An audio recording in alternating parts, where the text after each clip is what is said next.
Hey gang, it's me, Dr. Steve, and if you're watching this right now, pat yourself on the back because you are part of the digital revolution that's making the mainstream news splinter and lose their power. But what if I told you it's not just the news? For example, The Chosen, which is a TV show about the life of Christ. You may have seen it's actually executive produced by a good friend of this channel. The Chosen has recently surpassed, if you can believe it, 600 million views. And guess what? It's not even streamed anywhere on mainstream TV. CNN would do anything for viewership like that. Alternative movies and production companies are rising up in the face of the extremely disturbing wokeness all over the place, and they're making up a huge part of the growing parallel economy. Today, I am thrilled to introduce you to someone who's spearheading this movement, and it's someone you actually know, at least in terms of his work on a daily basis. You see, he's the one behind the scenes editing many of our videos, but he's also a very accomplished award-winning film director, and he is the one and only Joshua Williams. Josh, man, welcome. It's so cool to have you on this side of the camera for a change. I agree. Great to see you, Dr. Steve. Yeah, this is awesome. It's so strange being on this end. You know, I like to hide behind the camera, so it's nice to have a little change, but it's also unusual. So yeah, no, but it's an honor to showcase you for everybody. Again, everybody knows you. They don't know they know you, but they know your work. And gang, just so you know, what's so exciting here, what Josh and I are celebrating, is he's just released a brand new movie called Letters to Freedom, where he documents a Civil War era romance based on a true story. It's going to absolutely blow you away. It's absolutely captivating. And it's already won several awards and follows another award-winning short film Josh wrote and directed about 9/11. Now, I'll link both of those in the description below for you to watch some high-quality, good Patriot-based Friday night movie nights. And then let's together check out a little clip of this amazing masterpiece. Experience the must-see award-winning indie film, Letters to Freedom, a Joshua Williams film. A powerful story about an unconditional love that reflects the heart of God in a divided world. Listen to original music by Carrie Edwards and composer Joshua Mize. This indie film will captivate your heart. Watch Letters to Freedom free on Tubi. All right, so Josh, I mean, dude, congratulations on the film. It's racking up quite the awards. Where are you now? I mean, how many awards have you won so far? So far I had it's won 5 awards. Wow. And 1 honorable mention. So yeah, it's been doing pretty well, and I'm excited. I'm excited for just how people are taking to it and enjoying the film. You know, I think as a filmmaker, that's what you hope for. You hope that you make the best product possible that connects with people. You know, not just have fun making a movie, but you want to give a gift to people. So your film is potentially a gift that you hand off for people to enjoy. So it's pretty exciting, you know. Yeah, I mean, I'll never forget the night we premiered the Return of the American Patriot in Pennsylvania after they tried to cancel us all those times. And Doug Mastriano was there, and we had a amphitheater of 1,200 people there, and the standing ovation that got when they brought you up in front of everyone as the director of the film. I mean, I saw you, you know, you had a little tear in your eye. You obviously, you connect with your art, connecting with other people, especially people who love faith, family, and freedom. It's very obvious to see. Thank you. Yeah. That was I remember that time. That was an exciting and emotional experience. You know, like I said, you spend so much time just working on this project, and then you do it out of, you know, you do it from your heart and just pour your all into it, and then to get the response, everything you went through from being canceled, you know, it's just, the support was incredible, and it was meaningful. And I couldn't have done it without you guys. You know, the team and everybody it was great working with you all. Well, we certainly couldn't have done it without you. That's for sure. My oh my. What I love about what you do, Josh, of course, is you're not just an award-winning director and film creator, but you're also a very strong Christian patriot conservative. And as someone who is you're in this, you're a practitioner of filmmaking, and you are conservative from your expertise vantage point. I mean, what's your take on where woke Hollywood is headed. It just seems like every time, I mean, even during the Super Bowl, it just seemed like almost every movie they were showing, there was always just this little wokeness to it. Where do you think it's all going? Yeah, it's interesting. I think we've gotten to a place in our country where people are tired of the wokeness. You know, I think people want escapism, and not just escapism, but they want something that's truthful and inspiring. Right. I think the mistake that the woke culture has made is they turn main characters into villains. You know, it's not about being a main character to inspire and encourage people. Yeah. You know, to help others. It's more about destroying others to make you feel more empowered, and no one can relate to that. You know, I thought I had one time. I thought like Star Wars: Return of the Jedi. I don't know if you any Star Wars fans out there. Luke's main focus was to basically redeem his father. You know, and his goal was to sacrifice himself to redeem his father. He threw his lightsaber away. He said, "I'll never turn to the dark side. I'm a Jedi like my father before me." But if that was written in woke culture today, he would probably be destroying Vader and trying to empower himself and say, "See, I'm better than you, Vader." I'm right. And then in doing that, you become the villain. So in a lot of ways, yeah, I think people are just tired of just the agenda. They want truth. They want honesty. They want, you know, they want to be inspired to love and know that people care about them. You know, so that's where I believe we are starting to transition into that phase where Hollywood is realizing, okay, we're losing money. Disney's losing money. You know, the Marvels flop drastically at the box office. You know, and it's just So and you got movies like Top Gun Maverick, where you know it makes $1 billion, and even Sound of Freedom. You see like you mentioned, The Chosen at the start of this interview. It's just like people want truth, they want honesty, inspiration, and they want unity. You know, so. Yeah, that's where I think things are going. I think I can almost see it as like elevating escapism, or escapist elevation, or so people do want to escape, but it's almost in a mystical sense. They want to encounter reality, like you say, in its most true, good, and beautiful form. And you know, you brought up Sound of Freedom. We were talking before the interview. I just talked to Dinesh D'Souza. And I noticed in his bio, he's produced the highest grossing documentaries like ever. With those, The Chosen, what observations have you made about these growing alternative production companies making conservative movies and TV shows? It does seem like it is tapping into an unmet need and niche that's just massive. Mm-hmm. Yeah, and I agree. Like I said, it's people want genuine love. They want genuine love and genuine stories, you know. And like I said, wokeness, there's no room for love and wokeness because it's all self-centered. So these things like you said, To Chosen is like they're grounded in genuine love. Like I was watching, I just finished season 3 of The Chosen, and it was incredible. One of the scenes where just amazing performance where I forget the characters. I think they were having a conversation with another young lady, and it just the love they had for each other and their flaws. And I thought it was pretty incredible.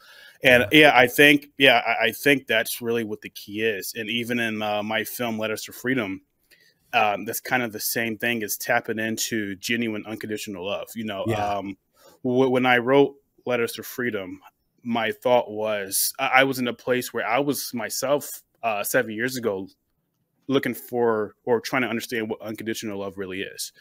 And in that process, I was doing research on different stories of history with people, you know, people who were in interracial relationships, you know, in a time where it was not popular or not legal, you know, and to like just to put yourself in a place where you are willing to sacrifice, see this person as a human being and say, you know what, I love you regardless. I'm here for you. I want to support you. And I'm willing to sacrifice myself and die to help you out. And that's, and in a way, that's what Jesus did. You know, Jesus, he died so through love to save us, you know, and I think that's what these shows and what we are, I think, just the Christian community, filmmakers right now should be focused on is being truthful in love and telling stories that are honest, you know, not trying to push an agenda like wokeism, but actually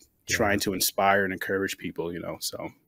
What if I told you there was a small group of investors who wildly outperform the market? Well, there is, and you know exactly who they are. Corrupt politicians like Nancy Pelosi and establishment senators have been using their security clearances and exclusive knowledge to their advantage in the market for decades now. They know when sales are up. They know what earnings are going to be. They know about legislation, incoming Fed changes, you name it, a whole host of other inside baseball tips that gives them an unfair advantage when picking stocks. When these bigwigs make moves, odds are they know something. But thanks to a little-known SEC database, guess what? We can see what and when these people are buying. Not only do we get to see it in real time, but we get to piggyback on their trades to gain the same advantage for ourselves perfectly legally and ethically. My friend Ross Givens has been tracking insider trading for years, and his recommendations have led to investment returns of over 200%. Some have hit as high as nearly 1,500%. And according to him, there's no better way to beat the market. Now it's your turn. Click on that link below right now and learn how you too can learn to trade like Pelosi. Click on that link and learn how to gain an insider advantage for yourself. Yeah. It's so interesting you say that, because I think it translates as well into the actual production of the film, because I think well, first of all, I mean, it's so cool because you're filming this basically a stone's throw away from the Gettysburg battlefield, which is so cool. There's that kind of authenticity to the film. But, you know, I told you at one point, I don't know if you remember, but one of the things I love about your cinematography is your use of light. And light and dark contrast, and like Rembrandt, you know, and the beautiful hues that you get with the candlelight and the fire and the hearth, those scenes.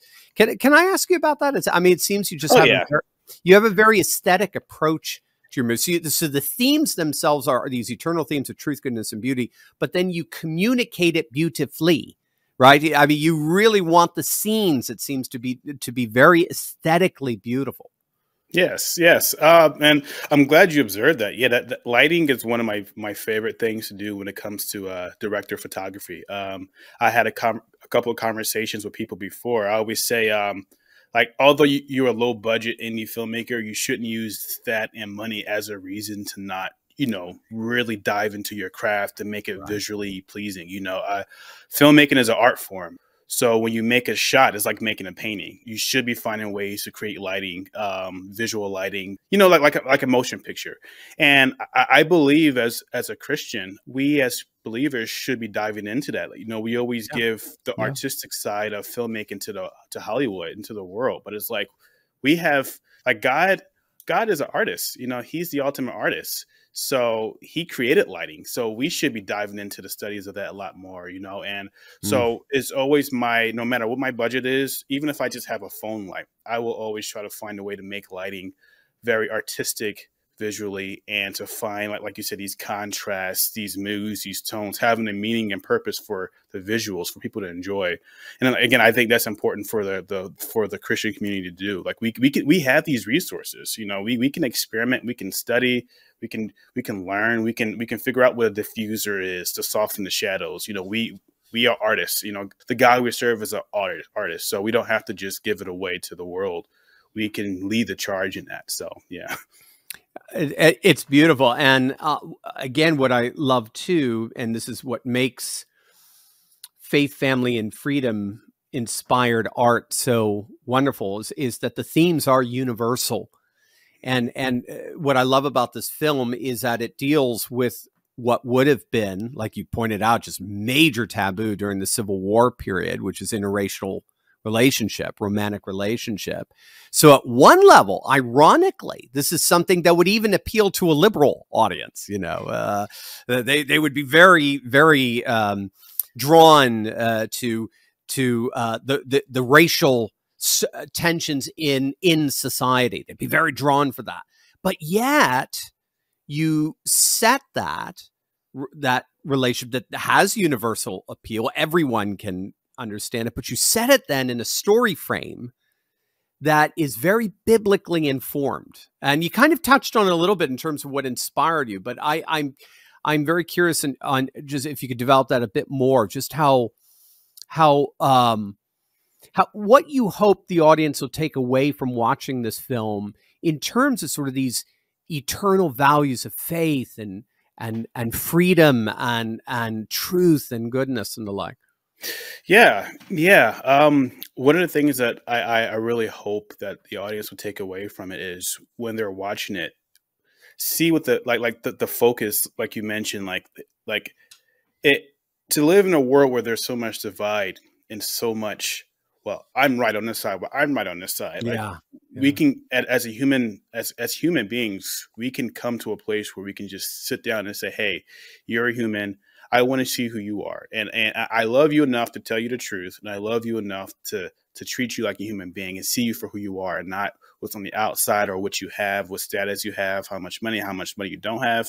At the end of the day, you know, the Lord, he sees us as human beings, you know, and the goal for this film was to communicate that. It's like, how amazing will it be if we could just do that? We can just get to a place where love is sacrificial and how we see one another should, based on our character and who we are, that should be the most important thing.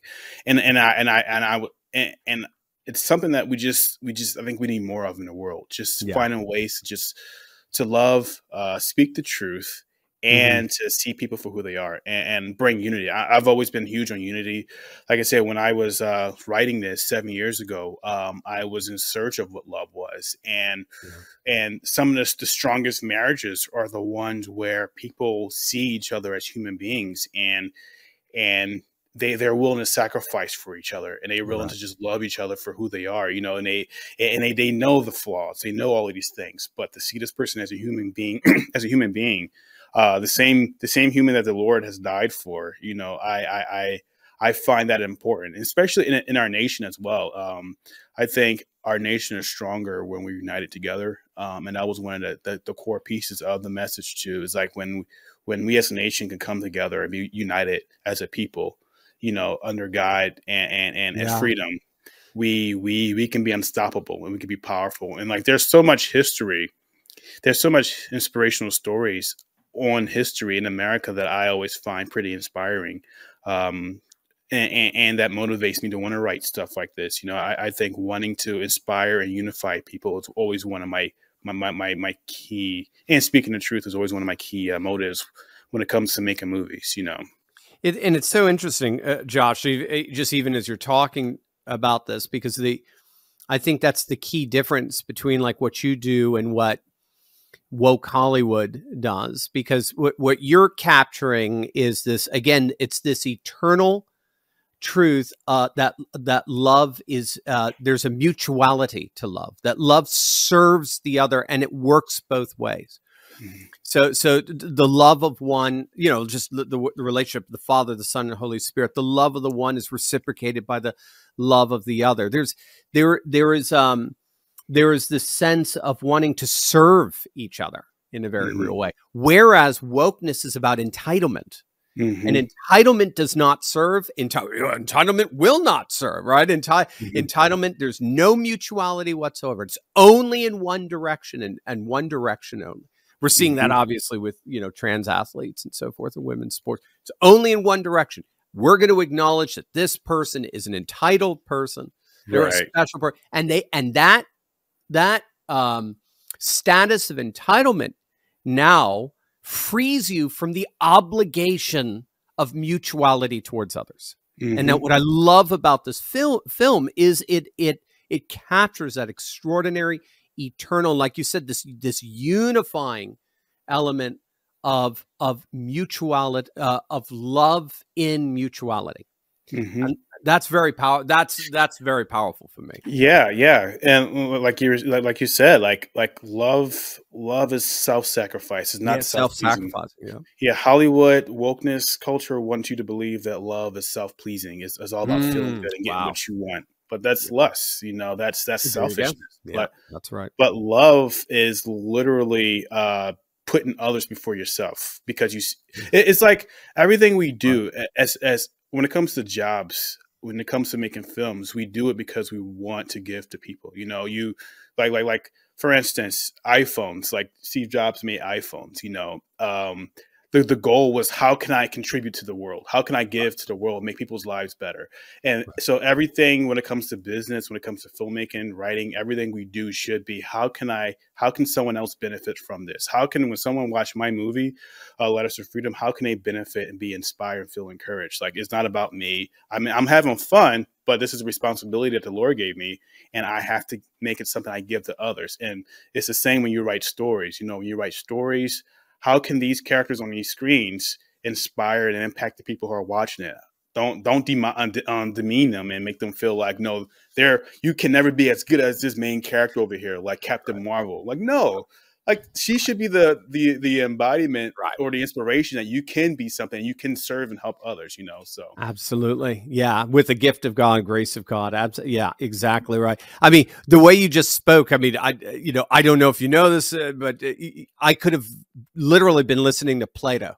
But Plato said exactly that true love always seeks to serve and self-empty towards the object of its desire, where lust always seeks to control and dominate the object of its desire. True love always leads to freedom, whereas lust ultimately always leads to tyranny and to imprisonment, most especially for the one who's experiencing the lust, and hence Letters to Freedom is perfect. Yeah, it's absolutely perfect.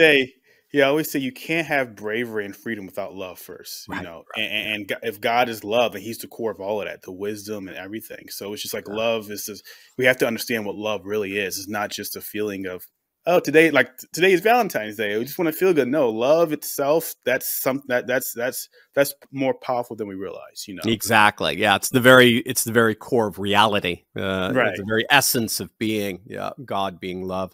Where can people check out this amazing film? So yeah, you can check out this movie for free right now by streaming it on the Tubi app or the Roku app, and share it around with as many people as you can. Again, this was a passion project that I've worked tirelessly on. Like, I literally sacrificed so much to make this film. Went into debt. I almost lost my car, basically. And when I had to eat. I had to eat like ramen noodles, basically, to make this film. So been through a lot. But I did it for the love of people who's going to watch it. So yeah, if you take the time out of your day to just to watch this film and share it around, that'd be incredible. So. Yeah, we'll have to stop paying you in magic beans from now on.